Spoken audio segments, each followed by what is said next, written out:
Commission, collection, corruption. சுடலை பாபாவும் 200 திருடர்களும் அண்டாக்கா கசம் அபூகா குகும் திறந்திடு சீசேவ்.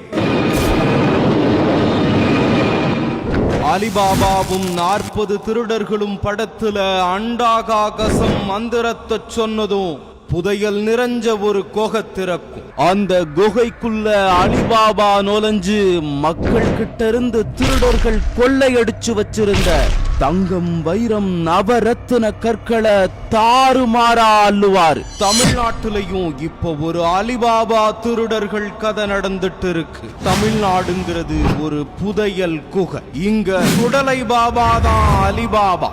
1001 அரபு இரவுகள் கதையில வர்ற அலிபாபா நல்லவர். அவர் குகையில இருந்து அள்ளுன பொருட்களை ஏழை எளிய மக்களுக்கு பகிர்ந்து கொடுப்பார். ஆனா சுடலை பாபாவோ தமிழ்நாடுங்கிற புதையல நாளுக்கு நாள் அவரோட கூட்டத்தோட சேர்ந்து சூப்பரா கொள்ளையடிச்சிட்டு இருக்கார்.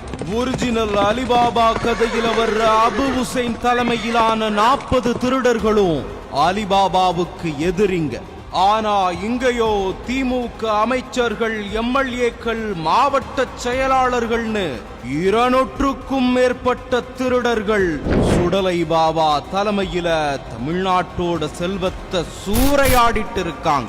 இதுதான் சுடலை பாபாவும் 200 திருடர்களுங்கிற கதையோட சுருக்கம்.